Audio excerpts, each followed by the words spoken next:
नमस्कार। India debate में आप सबका स्वागत है। मैं हूं आशुतोष पाठक। मित्रों, भोजशाला की एक घटना घटी। मध्य प्रदेश हाईकोर्ट का एक वर्डिक्ट आया। वर्डिक्ट में कहा गया कि भोजशाला बाग देवी मां सरस्वती का मंदिर है और इसे हिंदुओं को सुपुर्द किया जाता है। और उनको आदेश ये आया कि हिंदुओं को सुपुर्द कर दिया जाना चाहिए। उसके बाद सरकारी प्रक्रिया थी, सरकार ने उस आदेश का तामील किया और वो हिंदुओं को सौंप दिया गया। वर्डिक्ट आया। इसके बाद पूरे मुंह पे पट्टी बंध गई लुटियन जोन में, दिल्ली में। सब चुप, अजीब सी शांति है। क्यों? बोलने को कुछ नहीं है। परमार वंश के महान राजा राजा भोज 1000 से 1055 ईस्वी में इस बाग देवी सरस्वती की मंदिर का उन्होंने निर्माण करवाया। धार मध्य प्रदेश में। और राजा भोज शिक्षा, संस्कृति, गायन, इस सब के लिए मशहूर थे। इसके लिए वो काम कर रहे थे। बाग देवी सरस्वती की ये बहुत ही मशहूर मंदिर हुआ करती थी। लेकिन 1155 के बीच में निर्माण के बाद 1269 ईस्वी में किसी की नजर लग गई। वो व्यक्ति था मौलाना कमाल। 35 वर्षों तक उसने धार के इस मंदिर की जासूसी की और अलाउद्दीन खिलजी को वहां से ये सारी जानकारी वो मुहैया करा रहे थे। और खिलजी को जब ये सारी जानकारी मिल गई, उसके बाद 1305 में खिलजी ने आक्रमण कर दिया धार के इस मंदिर पर भी। और न सिर्फ मूर्तियों को ध्वस्त किया, तहस नहस कर दिया मंदिर को, बल्कि वहां जो श्रद्धालु आते थे पूजा अर्चना के लिए, उन सबको जबरन कहा या तो इस्लाम कबूल कर लो, और जिन्होंने उनके फरमान को नहीं माना, मौत के घाट बेरहमी से उतार दिया गया। और फिर वहां पे नमाज अदा की जाने लगी।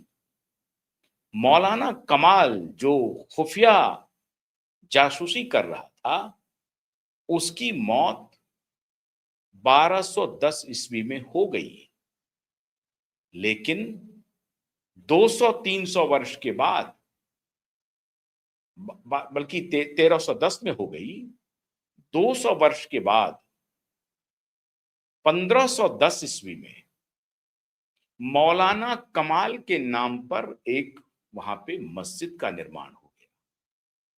और तब से वहां पे नमाज की परंपरा शुरू हो गई उसी परिसर के आसपास, मौलाना कमाल का।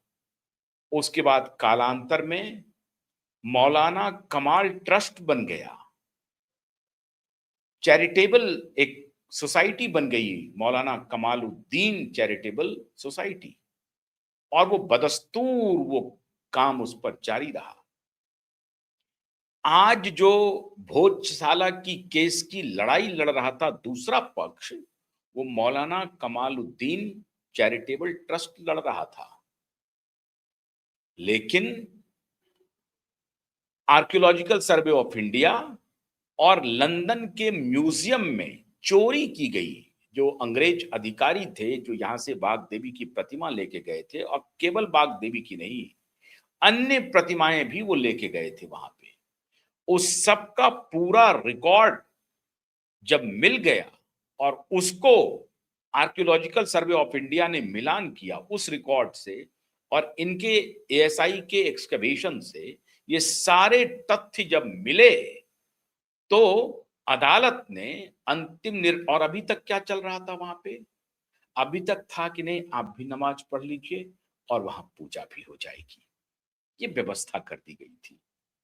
देखिए मित्रों, दर्शन में अगर जाएंगे तो फिर शून्य में चले जाना पड़ेगा, सूक्ष्माति सूक्ष्म में चले जाना पड़ेगा। ये दुनिया क्या है? कुछ नहीं है, शून्य है, उसमें जाना पड़ेगा। लेकिन अगर आप फिर लौकिकता में आएंगे, जीवन में आएंगे और कोड ऑफ कंडक्ट में आएंगे, तब फिर कुछ बातों को आपको ध्यान में रखना पड़ेगा। फिर विवाद भी होगा, विवादों का समाधान भी होगा। अब इसीलिए आप दर्शन में ना जाएं, और वो उस दर्शन में भी जाने का काम सनातन ही कर रहा है। दूसरे धर्म इतने जाने की कोशिश करता नहीं है, लेकिन सनातन करता है। और इसीलिए सनातन में आप हैं कि आप मंदिर जाएं तब भी सनातनी है, न जाएं तब भी सनातनी है, पूजा अर्चना करें तब भी सनातनी है, न करें तब भी सनातनी है। तो ये लिबर्टी इसी धर्म विशेष में है, जिसको आप जो लोकप्रिय टर्म है वो हिंदू धर्म है, लेकिन मूल रूप से ये सनातन धर्म है। तो सनातन धर्म ही ये आपको लिबर्टी देता है, पूजा करनी है तो कीजिए, नहीं करनी है तो ना कीजिए। यहां तो चारवाक को भी हम ऋषि की का दर्जा देते हैं, जो एक प्रकार से एथिस्ट है, जो यहां तक कहते हैं कि रणम कृत्वा घृतम पिबेत जावम जीवेत सुखम जीवेत। वो कहते हैं कि कुछ नहीं, कोई नैतिकता अनैतिकता नाम की कोई चीज नहीं है, जैसे जो जीना है वैसे चलते रहो। इस दर्शन को भी सनातन ही अडॉप्ट करता है। इसलिए दर्शन में न जाएं भी। अभी चर्चा इस बात की होगी कि पहले जो ये व्यवस्था दी गई थी कि नमाज भी पढ़ेंगे और पूजा भी करेंगे, अब ऐसा नहीं होगा। और कोर्ट ने कह दिया कि नहीं, ऐतिहासिक साक्ष्य इस बात की ताकीद कर रहा है, बल्कि ये चीख चीख करके चिल्ला रहा है कि ये हिंदू धर्मावलंबियों की बाग देवी मां सरस्वती का मंदिर था, और इसे हिंदू धर्मावलंबियों को सौंप देना चाहिए, हिंदुओं को सौंप देना चाहिए, सनातनियों को सौंप देना चाहिए।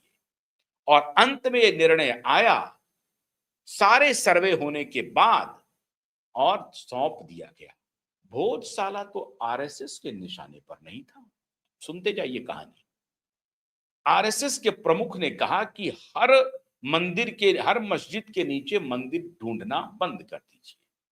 वो तो काशी, मथुरा और अयोध्या इतने से संतुष्ट है, भोजशाला उनके ठिकाने पर नहीं था, उनके निशाने पर भी नहीं था। तो आरएसएस सनातनियों की और हिंदुओं की गारंटी लेती है, ऐसा भी नहीं है। और भी सनातनी हैं जो अपने तरीके से अपने हिस्से की सेवा कर रही है सनातन का। ऐसे समूह हैं जो अपने अपने तरीके से सनातन की सेवा में अनवरत लगे हुए हैं, बिना किसी संगठन से खुद को जोड़े हुए। लेकिन अब इसे दुर्भाग्य कहें या सौभाग्य कहें, आरएसएस के लिए सौभाग्य है, लेकिन बाकियों के लिए दुर्भाग्य है कि जहां कहीं भी सनातन की बात होती है, हिंदू और हिंदू धर्म की बात होती है, आरएसएस आगे आ गया। लेकिन आरएसएस का तो स्टेटेड स्टैंड है कि सभी मस्जिद के नीचे मंदिर ढूंढना नहीं है। काशी, मथुरा और अयोध्या से वो संतुष्ट है। भोजशाला उनके लिस्ट में नहीं था, लेकिन भोजशाला की लड़ाई लड़ी गई। एएसआई के द्वारा सर्वेज हुए, एएसआई के साक्ष्य प्रस्तुत हुए, विदेश के म्यूजियम में, लंदन के म्यूजियम में जो साक्ष्य मौजूद थे उससे मिलान हुआ, और अंततः अकाट्य साक्ष्य था, जिसकी वजह से अदालत ने कहा कि हां, इसे सनातनियों को दिया जाना चाहिए, हिंदुओं को सुपुर्द किया जाना चाहिए। कोई बलवा नहीं मचा, कोई विवाद नहीं हुआ, कुछ भी नहीं हुआ। लेकिन लुटियन जोन में अजीब सी खामोशी है। विवाद बनाया जा सकता था यहां पे। मैं क्यों कह रहा हूं? क्योंकि ये आरएसएस का स्टेटेड स्टैंड है, 3 के अलावा में हमको मस्जिद के अंदर मंदिर नहीं ढूंढना है। आप कौन होते हैं ये कहने वाले? आप होते कौन है ये कहने वाले? फिर आप मथुरा में क्यों ढूंढ रहे थे? फिर आप काशी में क्यों ढूंढ रहे थे? फिर अयोध्या में क्यों ढूंढ रहे थे? ये नहीं हो सकता है ना। हजारों मंदिर टूटे हैं, और अगर कोई क्लेम कर रहा है, अब आप कहेंगे कि नहीं, ऐतिहासिक है ये जगह इसलिए हम क्लेमेंट बने हुए हैं। हर जगह अपने आप में ऐतिहासिक है। अगर टूटा है, अगर आस्था कहीं टूट रही है, तो हर मंदिर में आस्था टूट रही है। अब आप कहेंगे कि ये फिर कब तक चलेगा? तो फिर आपने काशी के बारे में क्यों कहा? कब तक चलेगा? अयोध्या के बारे में क्यों कहा? मथुरा के बारे में क्यों कहा? ये कोई लॉजिक नहीं है। साफ बात सौहार्द की है नहीं। बात है सौहार्द बिगाड़ने की। ये कह करके सौहार्द बिगाड़ा जा रहा है, ये कह करके सौहार्द बनाया नहीं जा रहा है। आप स्ट्रेट अवे कहेंगे कि नहीं, इसमें आपका कोई लेना देना नहीं है, आपने तोड़ा नहीं है। आज की हमारी मुस्लिम आबादी ने तोड़ा नहीं है मंदिर को, इनका क्या लेना देना मंदिर के तोड़ने से? तो इनको उसमें फंसा क्यों रहे हैं? ये एक शुद्ध और शुद्ध एक ऐतिहासिक विषय है और ये आर्कियोलॉजिकल विषय है। तो इसको पुरातात्विक विभाग इसको तय करेगा, देखेगा, जहां कहीं भी लगेगा पुरातात्विक विश्लेषण होगा, और अगर लगेगा कि नहीं यहां मस्जिद थी तो मस्जिद बनेगा, और अगर यहां मंदिर है तो मंदिर बनेगा। आप इसमें विवाद को क्यों ला रहे हैं बीच में? लाने की आवश्यकता क्या है आपकी? जहां जहां मंदिर टूटे हैं और जहां जहां मस्जिद टूटे हैं, ये भी सर्वे करा लीजिए कि क्या किसी ने मस्जिद को तोड़ा है। अगर टूटा है तो उसको देखा जाए, उसको बनाया जाए। लेकिन अगर कहीं मंदिर टूटे हैं, उसके अवशेष प्राप्त हैं, उसके अवशेष ऐतिहासिक साक्ष्य मौजूद हैं, आर्कियोलॉजिकल साक्ष्य मौजूद हैं, मतलब वैज्ञानिक साक्ष्य मौजूद हैं, वैज्ञानिक तथ्य मौजूद हैं, तो फिर ये बात, ये तर्क हाफ हार्टेड सौहार्द बनाने की कोशिश न करें आप। ये हाफ हार्टेड सौहार्द है। आप हमारी बृहत्तर कम्युनिटी को कहें, बताएं कि नहीं, आप खुद को मंदिर तोड़ने की प्रक्रिया से न जोड़ें। आपका कोई लेना देना नहीं मंदिर तोड़ने की प्रक्रिया से। आप जहां कहीं भी नमाज पढ़ रहे हैं उसको आप इससे न जोड़ें। अगर वो मंदिर की भूमि है और आप वहां नमाज पढ़ रहे हैं और किसी कारणवश कोई क्लेमेंट आता है, साक्ष्य जुड़ जाता है, सत्य साबित हो जाता है, तो आप वहां से हट जाइए। ये कम्युनिकेशन होना चाहिए कि आप मंदिर तोड़ने वाले नहीं हैं। आज हमारे देश में कोई भी मुस्लिम भाई बहन मंदिर को तोड़ने वाला नहीं है, और ना ही उनके बाप दादों ने भी मंदिर को तोड़ा है, बिल्कुल नहीं तोड़ा है। किसी लुटेरे ने तोड़ा है, उसको उनसे क्यों जोड़ा जाए? आप जब ये कहते हैं तो आप तुष्टीकरण की बात करते हैं। आप जिस तुष्टीकरण के खिलाफ हैं, आप तुष्टीकरण की बात करते हैं, और आप मुस्लिम भाई बहनों के मिजाज में, उनके दिमाग में ये कीड़ा डालते हैं कि नहीं नहीं, हम नहीं ढूंढेंगे, अब जो स्टेटस को है वो स्टेटस को है, वर्शिप एक्ट का है उसी वर्शिप एक्ट के हिसाब से हम चलेंगे। ये कीड़ा डालने का काम आप कर रहे हैं और कोई नहीं कर रहा है। अगर आप ये कहते हैं कि हर मस्जिद के अंदर मंदिर ना ढूंढा जाए, आप ये कहें कि हमारे वर्तमान हिंदू भाई, मुस्लिम भाई बहन और उनके पुरखे, उन्होंने मंदिर नहीं तोड़ा है, ये आप बोलिए, ये बताइए आप, ताकि कोई शंका नहीं रहे, कोई वैमनस्यता की कोई कोई जगह नहीं हो। जैसे ही आप ये कहते हैं कि हर मस्जिद में हम मंदिर नहीं ढूंढेंगे, इसका मतलब है कि आप वैमनस्यता के भाव को प्रोत्साहित करते हैं, आगे बढ़ाते हैं, शंका की कीड़ा डालते हैं, संशय मन में डालते हैं, लॉ एंड ऑर्डर का बहाना बना करके अपीजमेंट करते हैं। नहीं, ऐसा नहीं होना चाहिए। और इसीलिए ये और परकुलेट करेगा, टॉप टू बॉटम परकुलेट करेगा ये शंका। इस शंका से अगर निवृत्ति चाहते हैं तो डायरेक्ट कम्युनिकेशन मुस्लिम भाई बहनों के साथ करना पड़ेगा कि ना तो आपने कभी मंदिर तोड़ी, ना आपके पुरखों ने मंदिर तोड़ी, आपका कोई मंदिर के तोड़ने से लेना देना नहीं है। लुटेरों ने मंदिर तोड़ी थी, आपका उससे कोई रिश्ता नहीं है। अब ये सांस्कृतिक विरासत है, उसके आर्कियोलॉजिकल सर्वे हो रहे हैं, जहां जहां टूटा है उसको देखने दीजिए। आप, अगर वो निकल जाएगा तो उसको तोड़ करके आप मस्जिद बना लीजिए, कहीं पर आप अपनी आस्था का काम कर सकते हैं। ये सीधा कम्युनिकेशन क्यों नहीं हो रही है? आप नहीं चाहते हैं क्या? और अगर आप नहीं चाहते हैं तो सवाल बहुत मुखर होगा, आपको ये बात स्पष्ट करनी पड़ेगी। और इसीलिए भोजशाला के मुद्दे पर लुटियन जोन भी शांत है, चुप है। क्यों चुप है? क्योंकि अकाट्य साक्ष्य है, तो उस पर पट्टी लगा लो, कुछ मत बोलो। आप एक लाइन भी नहीं कहा कि अब तक जो काम हो रहा था वो गलत था। हिंदुओं की, सनातनियों की संवेदना से खिलवाड़ हुआ इतने वर्षों तक, सैकड़ों वर्षों तक। एक लुटियन जोन का कोई भी पत्रकार, कोई भी एक्टिविस्ट, साउथ दिल्ली के क्लब में बैठने वालों ने कोई टिप्पणी नहीं की, ना तो सोशल मीडिया पे टिप्पणी की और ना ही कोई आर्टिकल लिखा। अगर कोई टिप्पणी होगी तो उनके विरोध में होगी कि मुसलमानों को देखिए फिर भोजशाला भी चला गया। वो डराने का काम उनका धंधा जारी है।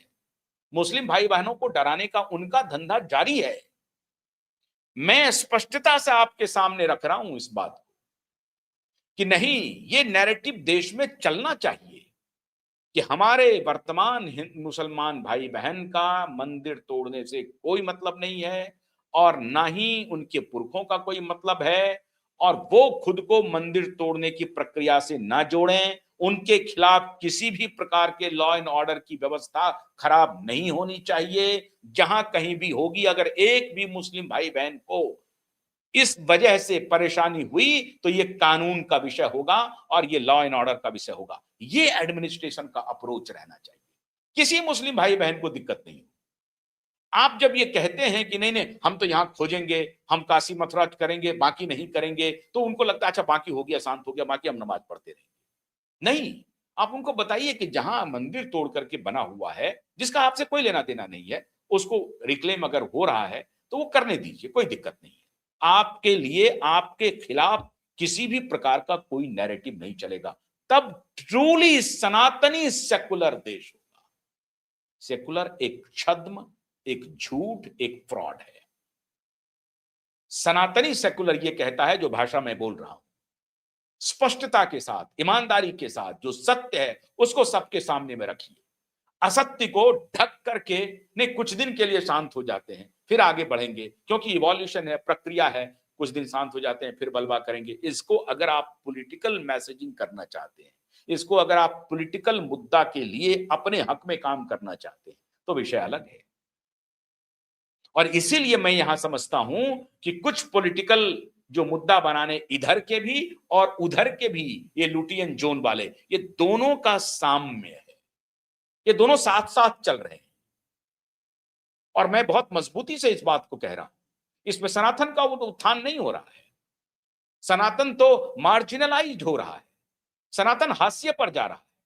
जिस दिन आपने कह दिया कि हर मस्जिद में मंदिर नहीं ढूंढेंगे, इसका मतलब है कि आप सनातन का नुकसान कर रहे हैं। सनातन का उत्थान नहीं हो रहा है। सनातन का उत्थान हुआ जब परमार वंश के राजा भोज के द्वारा बनाया गया भोजशाला, बाग देवी का मंदिर आज रिक्लेम हुआ। आपकी वजह से नहीं हुआ, और मैं पूरी ईमानदारी के साथ कह रहा हूं आपकी वजह से नहीं हुआ। हां, यह बात जरूर है कि सत्ता का एक नोशनल वैल्यू होता है कि सत्ता में इसी विचारधारा के लोग हैं। फिर लेकिन उसका नोशनल वैल्यू अपोजिट में ये होगा कि हमारे मुस्लिम भाई बहन जो हैं, उनको लगेगा कि ये सत्ता में है, उनको डर होगी कि हम अगर कुछ बोलेंगे तो हमारे खिलाफ हो जाएंगे। ये डर की भावना भी उनके मन से हटानी है। ये दोनों जब चलेगा तब असल सनातन का निर्माण। इसीलिए भोजशाला की घटना मैं समझता हूं काशी और अयोध्या से भी बढ़कर है। उससे भी बढ़कर है, उससे कमतर नहीं है भोजशाला की घटना। काशी और अयोध्या से भी बढ़कर है। अयोध्या अहल्याबाई होलकर ने अगर वहां पर किया तो ये परमार वंश के राजा भोज की भी बात को भी तो मानना पड़ेगा। तो ऐसे मस्जिद के अंदर अगर कोई मंदिर छिपा है तो उसकी पड़ताल होते रहनी चाहिए। और ये शुद्ध पुरातात्विक विषय है, ऐतिहासिक विषय है। इसका ना हिंदू से कोई लेना देना, ना इसका कोई मुसलमान से लेना देना। ये ऐतिहासिक विषय है, पुरातात्विक विषय है, वैज्ञानिक विषय है। हम अपने इतिहास को ढूंढ रहे हैं। हमें इस पर सौहार्द नहीं तोड़ना है। बस इसे मान के चलिए, ये एक्सकवेशन का मामला है। जहां कुछ निकल रहा है उसको सामने में रख दिया, बात खत्म। इसे आप सनातन से मत जोड़िए, इसे आप हिंदू मुसलमान से मत जोड़िए, इसे आप किसी धर्म विशेष से मत जोड़िए। ये शुद्ध और शुद्ध वैज्ञानिक वैज्ञानिक खोज का विषय है। और वैज्ञानिक आधार पर जैसे ही आप इस भावना से काम करना शुरू करेंगे तो आप देखेंगे आपके विचार में वैज्ञानिकता आएगी। तो ये जो अंदर में जो चल रहा है छद्म मुसलमानों हिंदुओं को लड़ाने का, डराने का, भटकाने का, इसको पॉलिटिसाइज करने का, इस मुद्दे से हम बाहर आ जाएंगे। इसलिए भोजसाला की घटना मैं क्यों कह रहा हूं उससे अधिकतर है, क्योंकि स्टेटेड स्टैंड हमारी जो सत्ताधारी पार्टी है, उनके एक बहुत बड़े ऑर्गेनाइजेशन का स्टेटेड स्टैंड है कि हम काशी, मथुरा और अयोध्या के अलावा हम हर मस्जिद के अंदर मंदिर नहीं ढूंढेंगे। तो इनकी कोई भूमिका नहीं रही वहां पे। तो भोजसाला उसके बाद भी रिक्लेम किया गया और भोजसाला को अब हिंदुओं को समर्पित कर दिया गया। अब राजनीति उस पर शुरू हो जाएगी, श्रेय लेना शुरू हो जाएगा।